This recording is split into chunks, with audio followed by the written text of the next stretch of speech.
E aí, pessoal, boa noite. A gente aqui vai começar.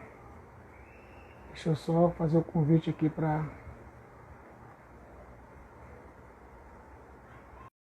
fazer um bate-papo leve aqui com uma filósofa chamada Débora Fofano. A galera tá chegando aí, tá entrando. A internet está fechada, Débora. Aí, grande Prontinho, Débora. tá Tá certo. escutando bem? Tô sim, Tá escutando você? bem? Tô escutando bem também, tá perfeito. Tá Estamos nesse novo normal aqui, né? É, a nossa nova É, realidade, mas que a gente está reinventando toda hora. com certeza.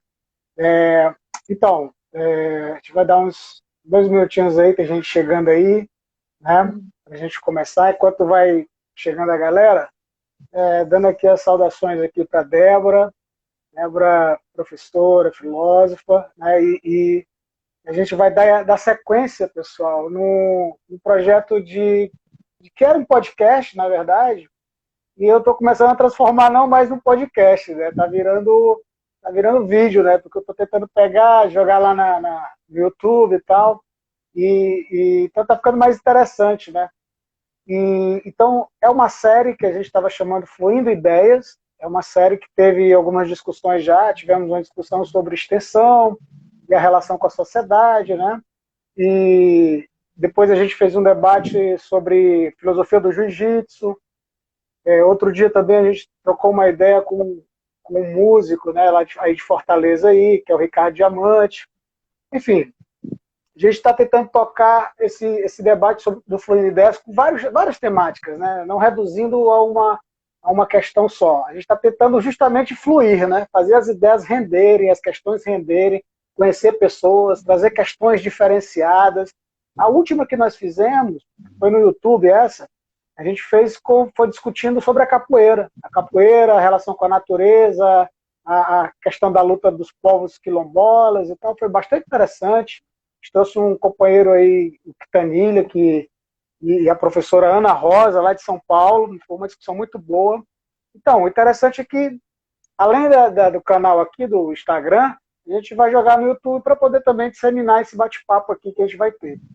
Bem, então a gente vai numa tarefa que parece, que eu tenho notado que o Instagram muita gente tem se afastado um pouco nesse período. Eu não sei se é porque estão voltando ao trabalho, à normalidade, porque eu tenho visto muitos artistas, inclusive, tendo essa diminuição, né, de frequência, né?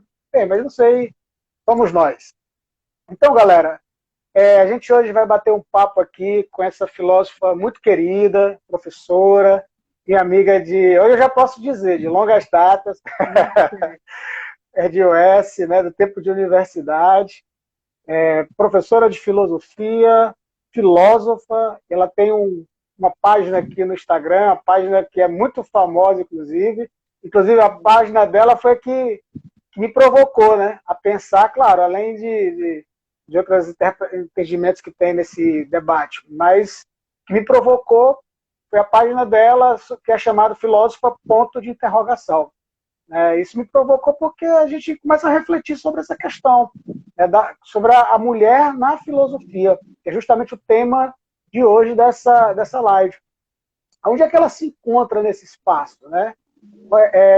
Eu que sou professor há um tempo, né, de filosofia, e a gente percebe no próprio trabalho, na leitura que a gente vai fazendo sobre essa questão, né? Quando vai trabalhar em sala de aula, a gente percebe, cadê a mulher? Né? A gente fala dos gregos, enfim, cadê a mulher? Não somente a mulher, claro, né? Não, é porque nós estamos tratando dela especificamente, mas com vários outros segmentos, né? Outros povos. Né? A filosofia, na verdade, a gente parece que só conta a história daquele velho debate dos vencedores, né? Não contamos a história dos. E muito eurocêntrico, né? Sempre focado mesmo na Europa e tudo mais, né? Isso, exatamente. Então, e hoje eu trouxe aqui a Débora, e eu já estou falando demais, eu quero que a Débora fale muito hoje, né?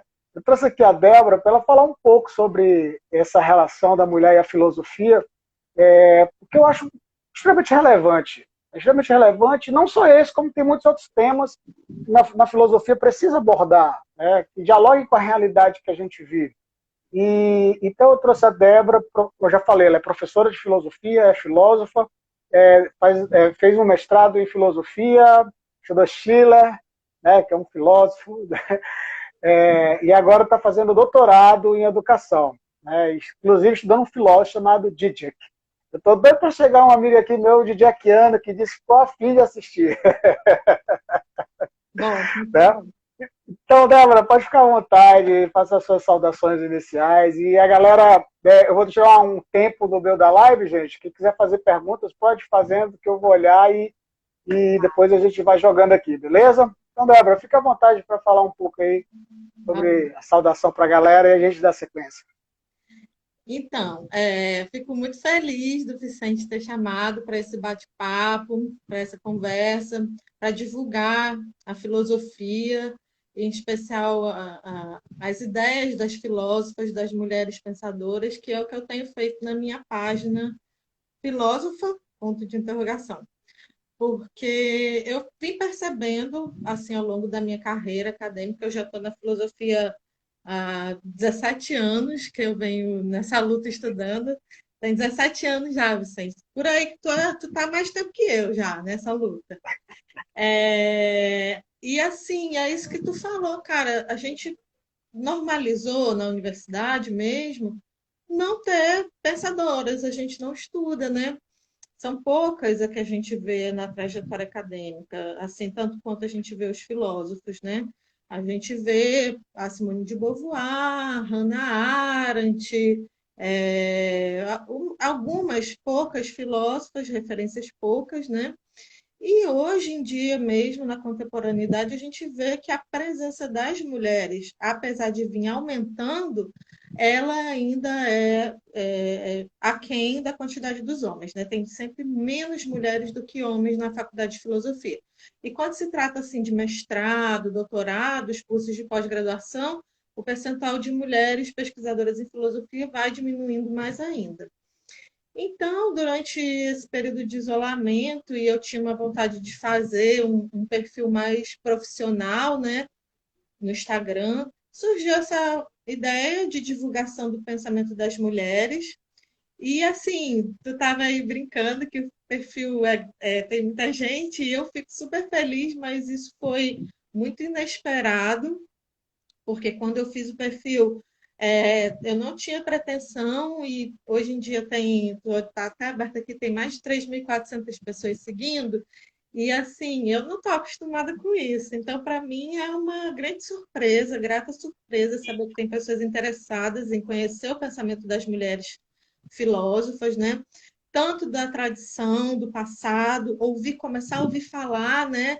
Ouvir falar de, por exemplo, de Diotima, ouvir falar de Pássia, ouvir falar de uma infinidade de pensadoras da antiguidade que contribuíram para o surgimento, o crescimento, o avanço, o aprofundamento da filosofia e que ao longo da história foram relegadas. E mais ainda, né, a própria questão de que muitas mulheres produziram filosofia e conhecimento durante vários séculos, só que não lhes era autorizado, né, divulgar esse conhecimento. Então, a gente sabe que tem casos de mulheres que entregavam suas pesquisas para serem publicadas por homens, né? Porque elas não tinham autorização, por exemplo, da igreja, ou da família, ou do marido, para que elas pudessem publicar suas pesquisas. Então, muita coisa ao longo dessa tradição foi perdida, né? Do pensamento do que as mulheres produziram. Ah, e alguém pode falar assim, mas por que então? Qual é a grande diferença? Por que, que a gente tem que estudar o pensamento das mulheres, né? Bom, primeiro porque a gente pensa tanto quanto qualquer homem, né? Existe uma falácia, um mito criado de que as mulheres são muito sensíveis e são muito mais emocionais que os homens. E, de fato, podemos ser, mas isso não nos impede de usar a razão em prol do conhecimento. A gente é tão capaz de pesquisar quanto qualquer outro ser humano, se houver dedicação e tudo mais. Então, se criou a ideia de que a filosofia não é o espaço da mulher, né? Ainda mais se a gente for pensar uma filosofia que durante muitos anos, durante muitos séculos, foi inclusive a base da teologia. E quem é o que faz o curso de teologia e se forma em teologia, né? Dentro mesmo dos mosteiros e das grandes congregações religiosas, é uma atividade exclusivamente masculina. Eu sei que tem muitas freiras que estudam, colegas, mulheres que estudam também, inclusive a professora Marli, que foi nossa professora, né? Mas e muitas outras que são mulheres pensadoras incríveis, mas assim a tradição é outra, né? É de que a mulher, por ser muito sensível, por estar ligada às atividades domésticas, ela não teria a capacidade de racionalizar, de pensar como o homem pensa. Então, ela não traria o rigor filosófico para o pensamento. A gente vê isso presente, por exemplo, em Aristóteles, né? E, por exemplo, apesar de ter mulheres que frequentavam o liceu e tudo, mas é como se elas fossem uma exceção que comprava a própria regra de que a mulher não tinha espaço na filosofia. Mas o próprio A Hipátia que você citou, a Hipátia, né? Você Hipátia, citou, se eu não me engano, ela foi professora de Alexandria, né? Substituindo Plotino, se eu não me engano, na época. sim, Foi? Essa ela filósofa? desenvolveu, ela era geômetra, né, que era dessa tradição da geometria que era muito forte, desde Parmênides mesmo, depois Pitágoras, Platão, essas escolas de iniciação que existiam, essas escolas de mistérios, né? E ela fazia parte.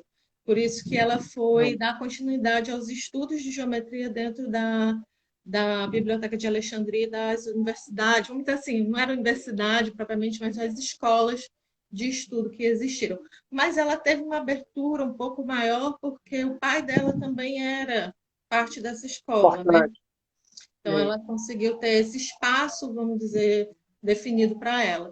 Mas, por exemplo, Diotima, né? Que está presente nos diálogos do Platão, De Platão, banquete, né?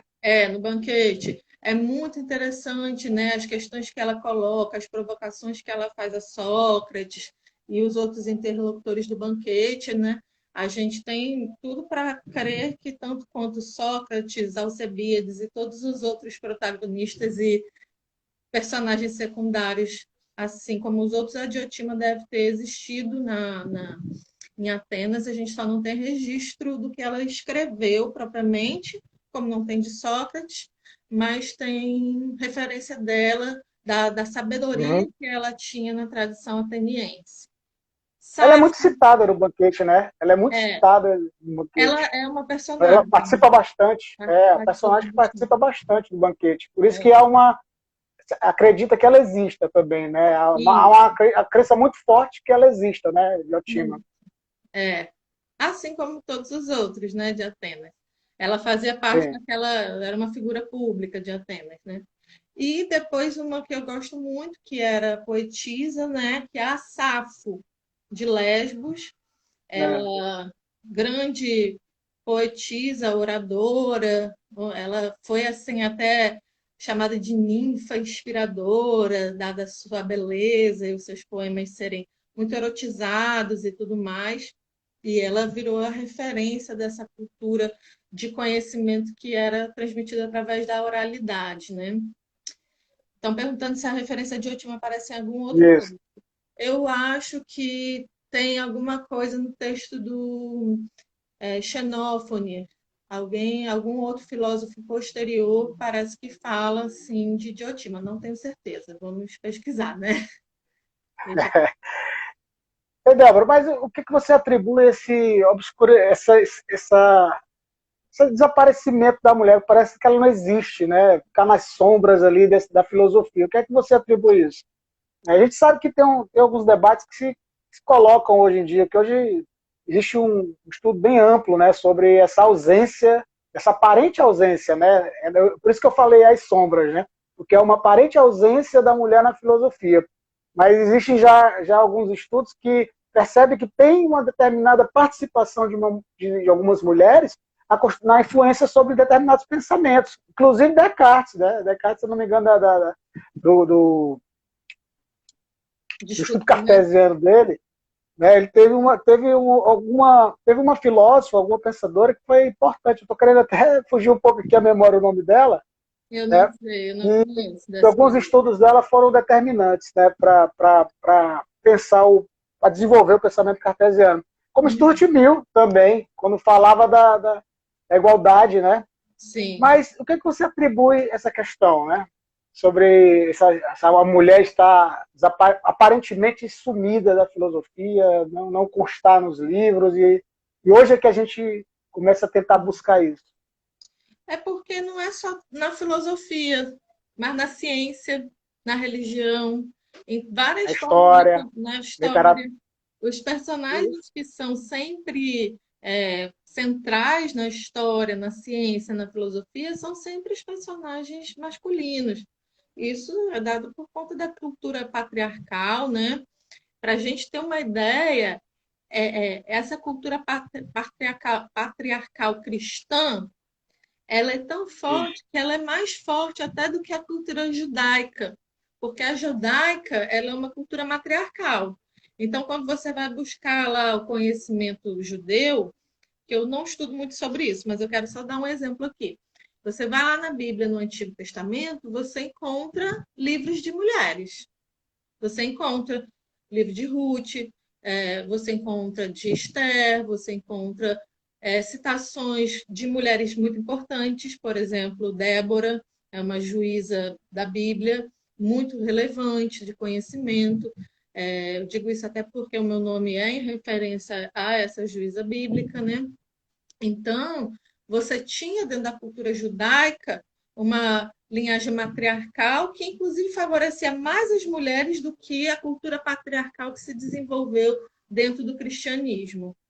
Então, o cristianismo que colocou a mulher como uma figura submissa, deve estar só por trás de um grande homem, sempre existe uma grande mulher. Essa ideia da submissão do pensamento, não só assim, por exemplo, é uma virtude que era muito ovacionada, até era, não, ainda é uma virtude ovacionada para as mulheres, dentro dessa linhagem patriarcal, é o silêncio.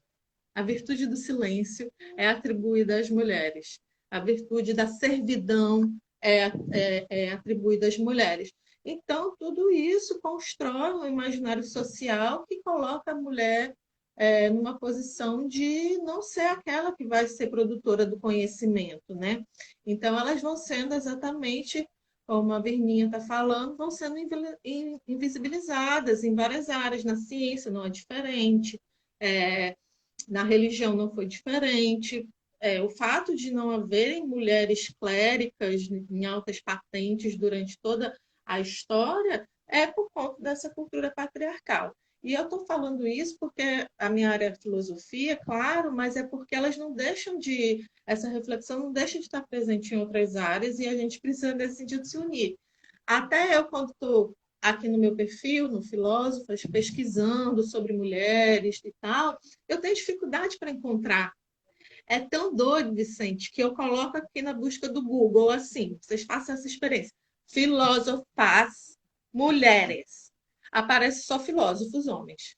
Não, é muito difícil a gente conseguir encontrar assim o material. Aí tem que ir mais a fundo, lendo outros textos acadêmicos mesmo, buscando e percebendo que como a mulher não fazia parte da tradição filosófica, as reflexões filosóficas que as mulheres produzem às vezes não estão somente nas filósofas.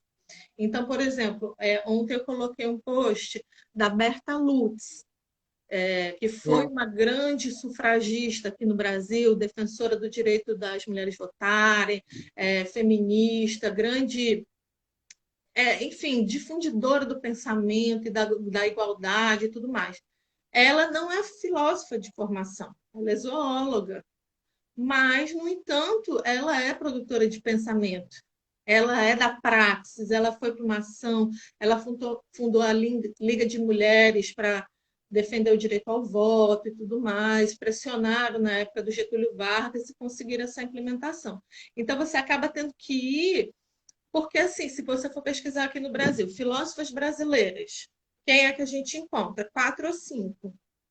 A gente que está no meio acadêmico encontra mais. Mas outras pessoas, por exemplo, se você for na internet, você vai encontrar Marilena Chauí. Jamila Ribeiro. Ai, meu Deus, eu esqueci. Que escreveu o Lugar de Fala. Jamila Jamila Ribeiro. Ribeiro. Você encontra a Márcia Tiburi, Viviane Mosé. Débora Fofano. Ainda não, mas chega lá. Aí você encontra esses nomes, né? Dessas pessoas somente. Viviane Mosé, Márcia Tiburi, Marilena Chauí e Jamila Ribeiro.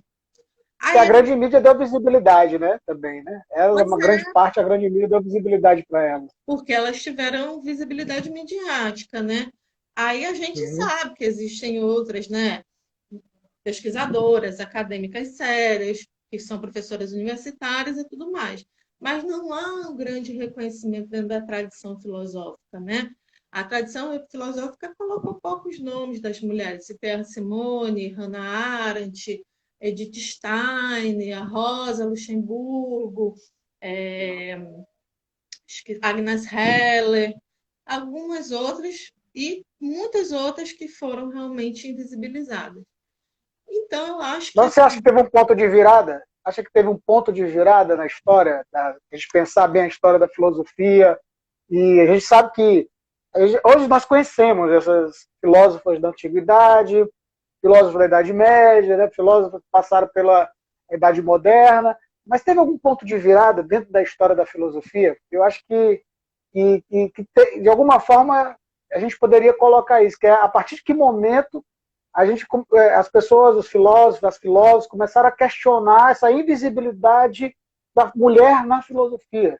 Existe talvez algum ponto de virada, no seu ponto de vista? olha, a Simone ela faz isso, né? Tanto é que ela escreve o Segundo Sexo, mas me parece que isso só está sendo mais repensado dentro da própria academia hoje em dia, e eu acho que a gente não chegou ainda nesse ponto de virada, Vicente. Não chegamos, porque assim, a maioria dos departamentos de filosofia no Brasil tem a maioria de homens, a maioria dos departamentos são comandados por homens, as mulheres sofrem assédio dentro desses departamentos, não só assédio sexual, mas assédio moral. É, os cursos, eu até recentemente, quem quiser ver aí no Instagram, trago um post com os números, dados, né, empíricos de prova, pesquisas feitas pela CAPES. O percentual de mulheres nos programas de pós-graduação é muito, muito baixo. Então, quer dizer, essa Uhum. virada ela ainda não existe. As mulheres não conseguem nem terminar o curso de filosofia. Aliás, muitas mulheres não conseguem terminar nem o ensino médio, porque elas ainda têm que cumprir com as atividades domésticas. Se elas engravidam, vão para o mercado de trabalho, várias coisas atravessam a vida delas e fazem com que elas não terminem a etapa básica de estudo. E aí, algumas que conseguem entrar na universidade, se tu for lembrar do teu tempo, ou mesmo hoje, as mulheres são minorias na turma de graduação. E ainda tem uma pequena parte que consegue se formar. Dessa pequena parte, uma pequena parte que consegue ir para a pós-graduação. Então, é um espaço Uhum. que ele tem uma via aberta para os homens, né? A via está Sim. aberta para os homens, para as mulheres, sempre há entravamentos, né? Eu já fui perguntada em seleções de pós-graduação, de mestrado não, mas de doutorado, eu já fui perguntada com quem eu ia deixar meu filho, se eu tinha condição mesmo de fazer o doutorado, entendeu? Então, assim, não sei se já fizeram essa pergunta para você, Vicente, numa seleção de doutorado. Não é muito Nunca. comum perguntar isso para os homens, mas para as mulheres perguntam, né? Então, existem vários fatores que afastam a mulher da filosofia e essa batalha, né, essa militância mesmo que a gente está fazendo, cavando mesmo um espaço para o lugar da mulher na filosofia. E não só o lugar Uhum. hoje, mas de fazer esse resgate, conseguir fazer o resgate dessas pensadoras que alguém falou aí muito bem, que sempre existiram pensadoras, Sim, mas que elas sim. foram apagadas. elas foram apagadas mesmo, né? O conhecimento foi sim. tirado delas e entregue a homens, porque esses homens poderiam proferir conhecimento, a mulher não podia, né? Então tem esses Uhum. entravamentos. Vicente, eu vi que tem umas Você, perguntas você, aí. você, você não acha que as lutas feministas dos anos 60, por exemplo, elas não têm uma influência também nessa busca pela visibilidade das mulheres na filosofia? Você citou alguns autores aí, inclusive, que foram fundamentais nesse período, né? Simone de Beauvoir, por exemplo, ela foi extremamente fluente, né? Nessas lutas feministas. Aí até hoje ela traz também uma certa influência. Claro que hoje nós temos outras pensadoras também muito importantes também, como por exemplo, Angela Davis, né? Hoje é uma filósofa, né? Angela Sim, Davis, né? Angela Davis é E filósofa de hoje, e formação. hoje nessa, exato. E hoje nessa luta que a gente está enfrentando hoje no mundo por direitos, por igualdade, né? Contra o avanço autoritário no país, ela tem sido a leitura de cabeceira de mesa das mulheres que lutam por direitos iguais, né? Tem aqui algumas questões, eu acho que não tem Sabe quem, perguntas, Débora. sabe quem se Estou vendo formou em filosofia? A a, Malala. a Malala, eu vi, Eu fiquei exatamente. muito feliz, Tem sabe? já respondemos aqui a pergunta da Diotima, né? Sobre se está em outras obras, né? Não, acho que não tem perguntas por enquanto mais. Né? E Olha, o então pessoal vamos seguir aqui. comentando, né? Só comentando, e muito bons os comentários, inclusive, viu? Que Muito bom. ricos os comentários.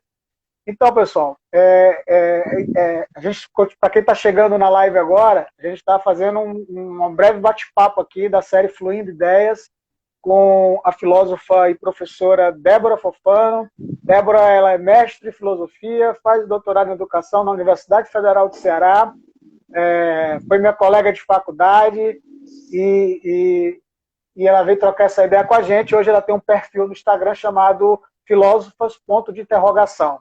Quem quiser conhecer, segue lá. Esse perfil é muito interessante. Ela vem fazendo um trabalho muito importante de visibilidade às filósofas, trazendo informações importantes, vem resgatando filósofos que estão escondidos, que a gente nem sonha, vem trazendo para o debate, que isso é muito fundamental. Tem muito pensamento bom, tem muito trabalho importante. Para você ter uma ideia, Simone de Beauvoir, né, que a gente está falando aqui, ela, por mais que tenha tido influência nos movimentos, nessa construção dos anos 60, nós passamos a discutir mais Simone de Beauvoir a partir dos anos 90, possivelmente, né, ou 2000, se eu não me engano. Porque Simone de Beauvoir até então era vista como a esposa do Sartre. Né, e sendo que eu penso que o pensamento da Simone de Beauvoir é muito mais sofisticado do ponto de vista muito mais complexo do que o Sartre, né? Se pensar bem. São bem E, diferentes, né? São abordagens bem diferentes mesmo. então, um abraço aqui, está mandando um abraço aqui a Leandra, Jean, né? Massa. Beleza. Bom, então, Débora, como foi que você entrou na filosofia? Como foi que você passou a participar da filosofia? O que foi que te levou à filosofia? Essa é uma curiosidade importante. Eu sei que você não é cearense, você é carioca, né? Eu não vou falar mais tua cidade, porque eu esqueci de novo. Eu vou chamar de Niterói de novo. Não, é de Petrópolis. Aprende, Marco. Petrópolis. Petrópolis. Não, pois é, eu sou do interior, sou do mato. O pessoal fala assim, carioca. Não, eu sou fluminense e sou do interior, né? Nasci lá no meio dos matos e me criei, não conhecia nada de filosofia, não tive a oportunidade de estudar filosofia na educação básica. Eu venho daquele período de uma educação tecnicista, então eu me formei contabilista, a louca, né? E depois comecei a trabalhar mesmo como contadora, com meu saláriozinho ia lá e pagava uma faculdade particular. Na época, resumindo a história, eu fazia faculdade de comunicação social. E na faculdade de comunicação, eu comecei a ter contato com alguns filósofos, como, por exemplo, Pierre Levy, mas depois, principalmente, com a teoria crítica, que é muito estudada pela galera da comunicação, né? E aí comecei a ler Benjamin, Adorno ali, a escola de Frankfurt, e eu tive a felicidade de encontrar um professor, que inclusive o professor Maurício, Ele é professor da UF e coordenador do Museu Imperial lá em Petrópolis. E ele falava assim para mim, Débora, você está no curso errado. Você devia estar dedicada à filosofia, né? Ele foi sensível a ver isso. E eu percebi que aquela vida estava muito louca, porque você trabalhar o dia inteiro numa coisa que você não gosta, para pagar uma faculdade de fuleiragem que você não gosta também, não dava, não. Larguei tudo e vim morar no Ceará, sozinha, eu e uma amiga, e entrei na faculdade de filosofia na UES, né? Que era realmente o que eu queria. Porque lá em Petrópolis não tem, é o interior, né? Tem poucos cursos, apesar. Mentira minha. Tem sim, porque lá tem um seminário franciscano, onde fica Vozes, né? Então lá tem curso de filosofia para a formação teológica dos Teológico. franciscanos. Sim. Inclusive, eu fiz cursos de teologia lá, que são oferecidos para a comunidade e tudo mais. Meus pais são muito católicos, eu participava lá com eles. E aprendi muito com os franciscanos, realmente eles são muito estudiosos, né? E aí vim para cá e dediquei desde então a minha vida à filosofia. Na época a gente estudou, né, Vicente? Eu tinha o hábito de passar o dia na faculdade, fazendo de tudo, não só estudando, né? A gente fazia filosofia de bar 1, 2 e 3, né? A gente tinha muitas discussões, muitas violadas, mas muito Muito estudo, zelo. muita Era. dedicação, né? A liseira era grande, a liseira era tão Acho que a gente pode, acho que a gente pode dizer que vivemos, de fato, a vida acadêmica inteira, eu bem vivi, vivida. eu vivi. E todas as experiências possíveis, porque eu fui do CA, você era do movimento contra o CA, a gente tinha lá nossos embates Não, eu fui do políticos. CA. Eu fui do CA também. Foi, Eu mas fui do tu tinha CA. a forca, macho. Eu não tinha nada. Ali era um movimento, não era meu. Era um movimento que você fazia parte, e era ótimo, porque aí a gente colocava as coisas em perspectivas diferentes, era muito bom, era muito legal essas experiências, né? Uhum. E pude me dedicar à filosofia, a estudar bastante, Sim. e a E vida, aí, a minha própria vida, ela acabou, assim, influenciando muito as coisas que eu estudava, né? O próprio fato uhum. de eu ter me tornado mãe durante a graduação me fez ver outras leituras, procurar outros textos. Eu me afastei, por exemplo, muito de leituras metafísicas e fui mais para a filosofia política. E claro que as coisas estão imbricadas, né, obviamente, mas comecei a me dedicar mais à filosofia política, que é onde até hoje eu procuro atuar, entre a estética e a filosofia política, se possível unindo os dois, que é a minha área que eu me sinto assim ativa, aonde eu posso tentar, né, de alguma forma interferir nessa realidade louca. E nada melhor do que a sala de aula para a gente fazer isso, porque a gente vai para a sala de aula e consegue Uhum. entender a realidade dos nossos alunos, interagir com eles, fazer eles refletir. É isso que para mim é motivador na filosofia. E como eu fiquei meio carente durante esse isolamento social, então eu resolvi fazer isso pelo filósofo, ponto de interrogação. Filósofa, né? É, E me diz uma coisa, Débora, e a partir de que momento você começou a pensar essa questão da invisibilidade, né, a questão da mulher na filosofia, a partir de que momento isso te tocou? Claro que eu já até pressuponho que a partir do momento que você buscou espaço, né? Eu acho que talvez seja o momento principal de que isso te tocou. Mas eu quero deixar essa bola contigo aí para tu dar um pouco esse horizonte aí para gente, para ter uma ideia. sim. Olha, Vicente, é um pouco cansativo para a gente que é mulher, e eu acho que algumas outras colegas que também estão na filosofia me entendem. É cansativo a gente não ter a identidade do curso com a gente, né? Só estuda homem, os professores são homens, a gente chega. Quantas vezes eu fui para cursos que só tinham homens, fui assistir palestras que a mesa eram só homens, fui ver uma banca, era somente homens. Assim, uma série de acontecimentos que só tem homens. E os homens, assim, que não é uma crítica pessoal a você, nem a ninguém, mas é exatamente a ideia de que eles também se articulam entre si e existe uma espécie de coleguismo, né, entre os homens que eles vão se beneficiando ali, um chamando o outro, um chamando o outro, e fica só entre eles. A gente que é mulher acaba não entrando nesses círculos dos filósofos, vamos dizer assim. Ou se entra nesses círculos, às vezes entra pelas razões que não são filosóficas. Como, por exemplo, já aconteceu comigo, de eu ser convidada para uma mesa para embelezar a mesa. Aí eu disse à pessoa que, muito obrigado, mas eu não sou um bibelô, né? Se você quiser me convidar para a gente discutir filosofia, eu posso ir.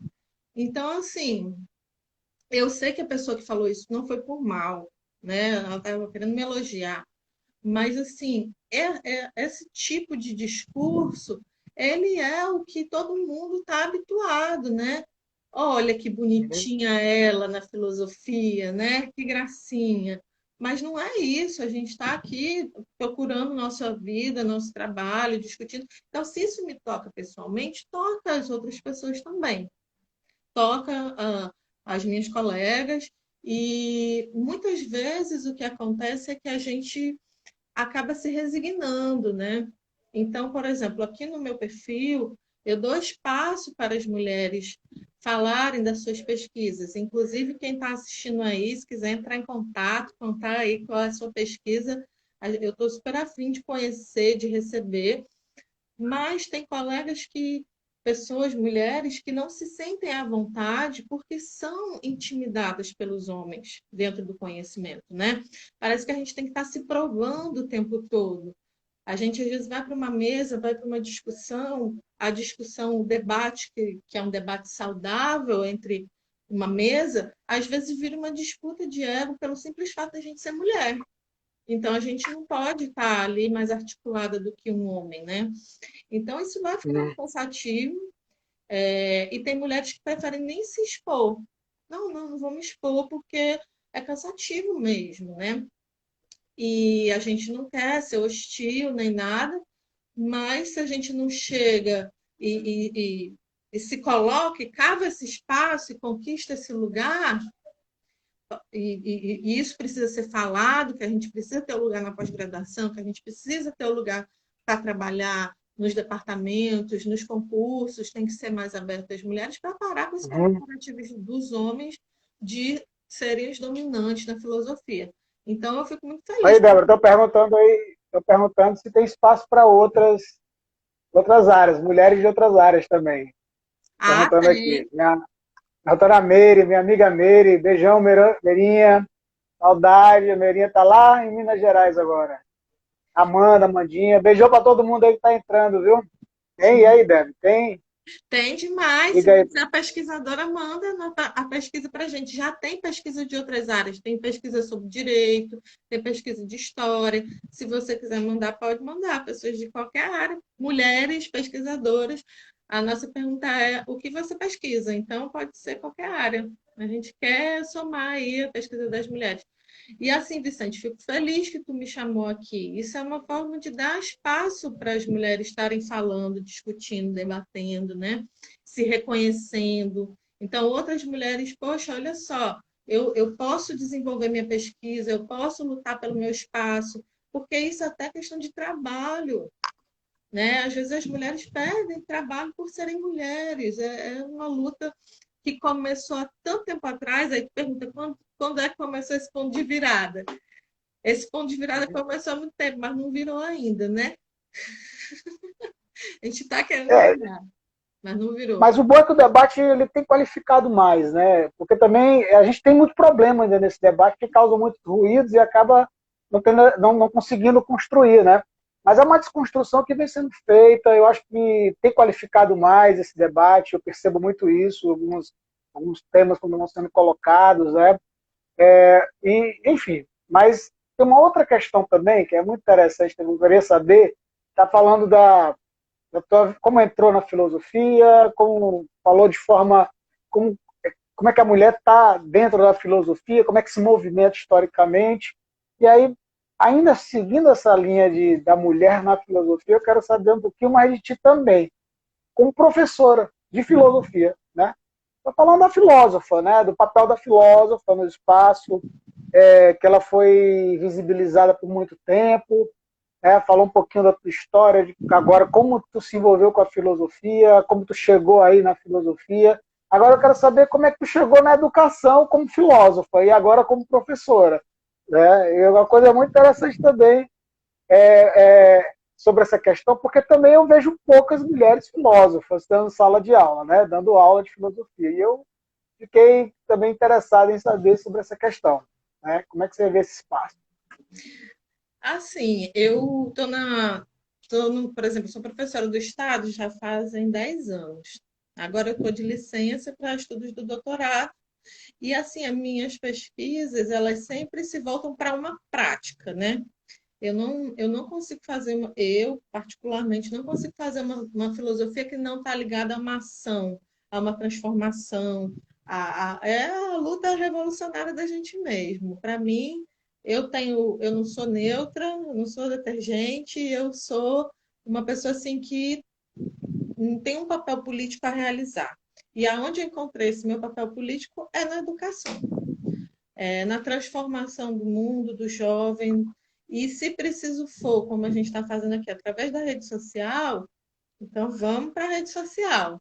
Não é fácil, porque eu mesma, né, tive que vir aprendendo muita coisa para a gente estar nas redes sociais, para estar aí nos aplicativos e tudo. Nem sempre eu percebo que eu já estou ficando mais velha, não estou na mesma linguagem que a garotada, mas a gente fica se esforçando porque a gente tem que ocupar os espaços, sabe, Vicente? Se a gente não vem Sim. aqui com um trabalho qualificado e ocupa esse espaço, outra pessoa vai vir, às vezes, falando um monte de merda. Desculpa dizer isso, mas é isso que acontece, entendeu? É verdade isso, é verdade. As Então, redes sociais ficaram muito tempo ocupadas, como o Humberto Eco chama, aquela entrevista dele, o idiota da aldeia, né? O cara chega, fala o que quer, assim, não interessa se está certo, é errado, e acaba virando uma verdade, né? Isso é muito sério isso, né?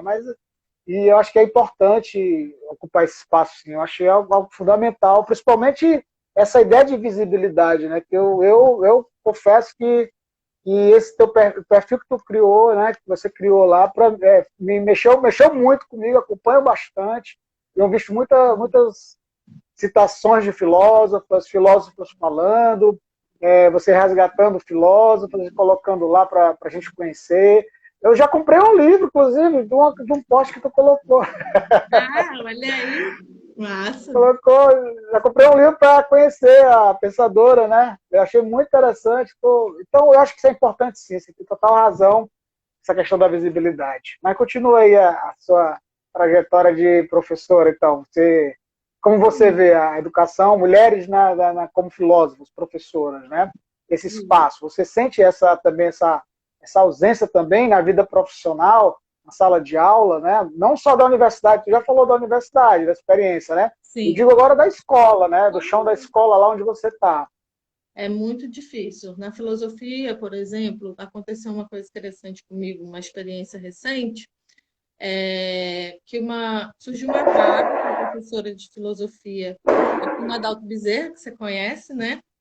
Já dei aula E aí já. pronto, quem ocupava aquela vaga lá era o Aldo, nosso colega Aldo, que passou no concurso para o IF, lá de Pernambuco, inclusive, e ele saiu lá do Adalto. Aí o pessoal lá do Adalto entrou em contato comigo perguntando se eu não tinha vontade de ocupar essa vaga lá no Adalto, para dar aula lá como professora efetiva de filosofia, que já conhecia meu trabalho e tudo mais. Só que eu não posso ir porque eu estou de licença. E Uhum. aí me disseram assim, então diz alguém para a gente chamar uma pessoa assim engajada na filosofia, que tem um perfil assim parecido com o seu e tal. Eu não tinha ninguém para indicar, Vicente. É triste. Tu tá entendendo? Tu entende como isso é Sim, triste? Eu não tenho demais. professoras, colegas do Estado que possam se dedicar a isso. Por quê? Porque não tem, o pessoal não se. Assim, eu tenho colegas muito brilhantes, sim, mas estão na universidade, estão no Instituto Federal, estão em colégios particulares e tal. Enquanto, assim, a educação básica da oferta pública é onde a gente precisa de professores de qualidade, sabe? me dói muito que, Uhum. às vezes, as pessoas chegam da maior inocência, na maior boa vontade, perguntando se eu não vou voltar a dar aula na universidade. Porque eu passei 2 anos dando aula na UES, né? E você vai voltar a dar aula lá e tal. Eu falo, bom, um dia, quem sabe, mas eu estou realizada na educação básica. É onde eu vejo a transformação, é onde eu encontro o aluno que mais necessita ter um bom professor que possa transformar a vida dele, né? Claro que eu não estou atribuindo aqui um papel de heroína, não, longe de mim. Mas eu digo assim, se tivéssemos professores comprometidos na educação básica, como temos, de fato, muitos professores comprometidos na educação básica, mas se tivéssemos mais filósofas trabalhando na educação básica, mais oportunidade de trabalho, seria muito mais interessante, né, para a transformação do mundo, da sociedade, até para Uhum. que as alunas se reconhecessem naquela possibilidade de serem filósofas, porque eu tenho a felicidade de ter vários alunos do ensino médio que hoje em dia estão cursando faculdade de filosofia. Tem aluno meu que foi meu aluno, já está até formado, já está dando aula, né? Então, assim, isso me deixa muito gratificada, né? Então, Débora, deixa eu ler uns comentários aqui, tá? Senão o pessoal vai se embora da live. Deixa eu ler um lê, aqui lê, que eles estão lê. falando também. Tem aqui uns comentários aqui, que a gente vai falando e acabou esquecendo um pouco aqui, né? Mas Sim. olha, tem aqui o do Igor. Igor, beijão, Igor, abraço, foi meu aluno. O sistema fecha as portas para as mulheres, justificando biologicamente esse entrave. Virginia, né, já falou no quadro de professores de filosofia, bem menor o número de mulheres, que a gente está falando aqui. Né? O Carlos, Carlos também está falando que é absurdo, né? A Érica. Aqui. A Érica falando de Jamila Ribeiro. Tem um Igor botou comentário aqui. aqui, Vicente, que a Ah, Filocriatividade está falando que lá em Portugal a área da educação é muito feminina. Aqui no Brasil também, a área da educação do Fundamental 1, pelo menos, dos pedagogos, é muito feminina. E muitas vezes isso acontece porque a tradição também patriarcal coloca a mulher como aquela que é a professorinha, a tia, né? sim. E até, É. gente, é tão louco isso que a remuneração desses profissionais é também inha. É também uma remuneraçãozinha, né? Como se elas não tivessem uma profissão que deve ser gratificada, que deve ser bem remunerada e tudo mais. É muito importante esse comentário, porque uma área que é dominada só por mulheres, como é a pedagogia, não quer dizer que ali a gente tem profissionais que são valorizadas, porque acontece muito das Uhum. pedagogas também terem uma diferença salarial para os homens que é absurda. E essa diminuição da função social delas, que é muito importante. A professora nunca foi tão valorizada agora diante da pandemia, né? Que os pais estão vendo o sufoco que um professor passa para aguentar os cão na escola o dia inteiro. Agora todo mundo está vendo como a tia é maravilhosa, como ela arrasa.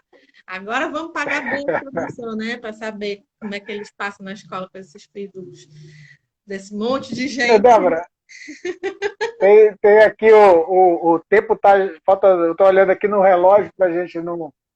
Tá Ixi, faltando 10 minutos para fechar uma hora de live, né? Claro que a conversa pode também, não sei, depende também dos teus compromissos, né?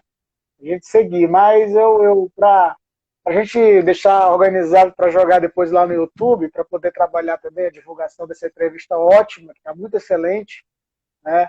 É, vou deixar espaço aqui para ti para falar um pouco.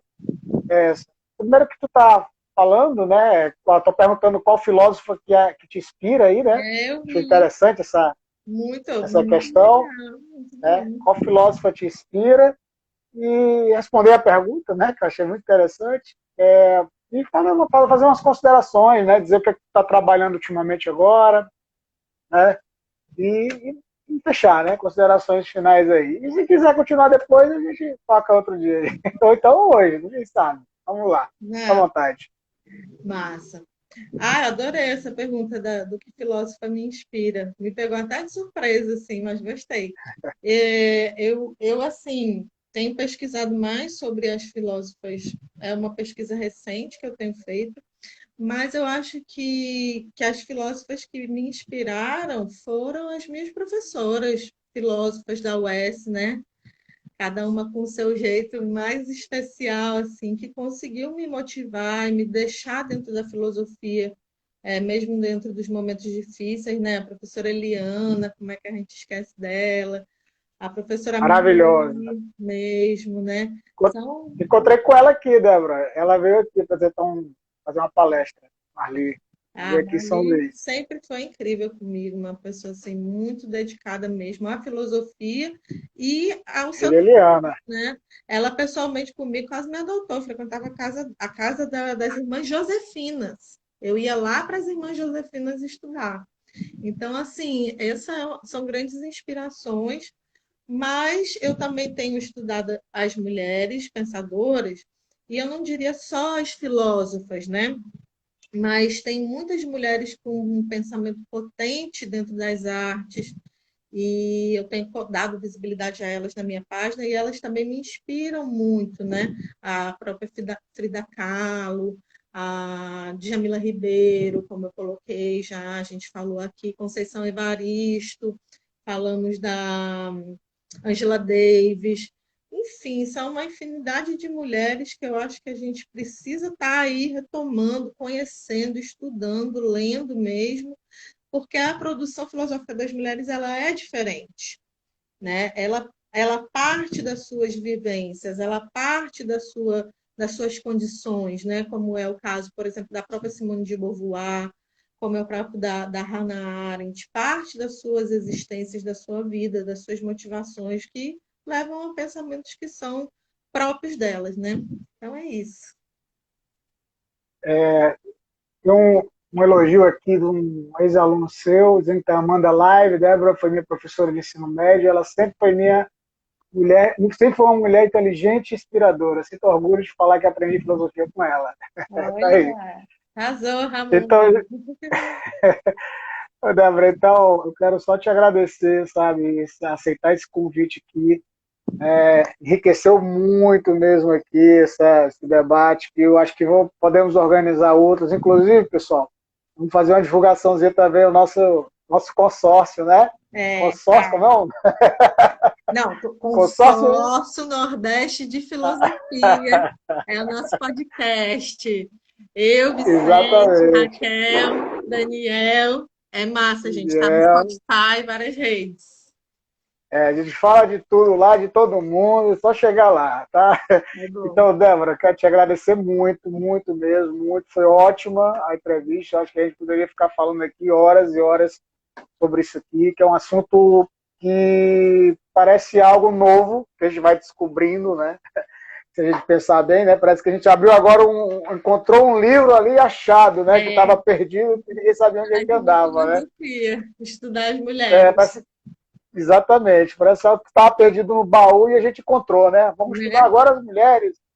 Como não, como outros estudos, né? A gente está vendo agora muitos estudos que são anti-hegemônicos surgindo, né? Os Sim. latino-americanos, estudos africanos, filosofia africana, enfim. Tem muitos estudos anti-hegemônicos que estão surgindo forte agora. Eu estava, aquele dia, a gente estava conversando, inclusive, naquele podcast que a gente fez, sobre o que estávamos pesquisando, né? E a gente eu citei, por exemplo, a questão do pensamento do Krenak, né, por exemplo, né, o pensamento indígena, né? Quer dizer, hoje em dia a gente parece que descobriu, tirou do baú, tá aqui. Tem Vamos estude estudar aqui, outra coisa. né? Eu acho que é muita coisa boa, Pensamento decolonização, né? decolonial, né? Decolonial, exato, melhor dizendo. Então, muito obrigado mesmo, Débora. Obrigada a você. Eu tenho a agradecer, essa live foi ótima mesmo. Obrigado a todos que participaram. Eu estou organizando uma outra programação de outras lives aí. Possivelmente vai ter uma live aí que estamos organizando aí com uma banda de rock, né, para falar de um álbum maravilhoso que está saindo agora aí, fresquinho, uma banda São Luís, que tem 20 anos de história. Né, eles querem falar um pouco do álbum, e o álbum é um estudo muito, muito bacana mesmo. Fizeram um estudo sobre a sociedade, sobre o momento que a gente vive, e elaboraram um trabalho cada música está ligada ao momento histórico nosso. É muito interessante. Já estou dando aqui o spoiler aqui. Vai ser, estou esperando sair o Fly para fazer a divulgação. Vai ser uma banda de rock muito boa, de metal brabo, de mais de 20 anos, famosíssima aqui na ilha, e é conhecida também no cenário internacional e nacional. Né? Vai ser bom mesmo. Prepara que o negócio vai pegar aqui muito rock and roll, aqui, acho que é a semana que vem, possivelmente. Né? Então, pessoal, vamos fechar esse episódio de hoje, que é a série Fluindo Ideias. Tá? A temática foi a mulher e filosofia.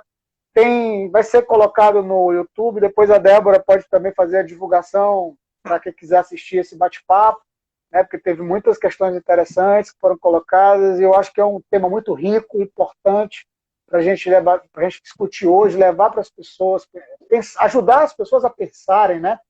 Que é necessário hoje. A gente está precisando trazer luz ao mundo, né? Mas eu acho que o filósofo e a filósofa nunca foram tão importantes como no momento histórico que nós vivemos, né?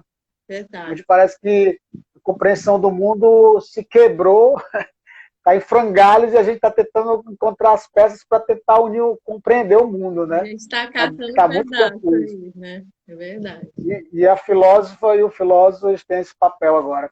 Então, gente, a gente fica por aqui. Muito obrigado e boa noite para todos e Sim, o todas. pessoal está pedindo indicação aí, depois eu deixo nos comentários. Siga o Pode filósofo dizer. de interrogação, que também tem várias dicas de livros, de autoras, de obras, e aí a gente vai mantendo esse contato por lá também. Isso aí, filósofos, ponto de interrogação. Né? É um perfil maravilhoso, tem tudo isso aí que vocês estão querendo, gente. É muito rico em filósofos lá, em debates que vai levando. E a galera de outra área também pode procurar lá. Né?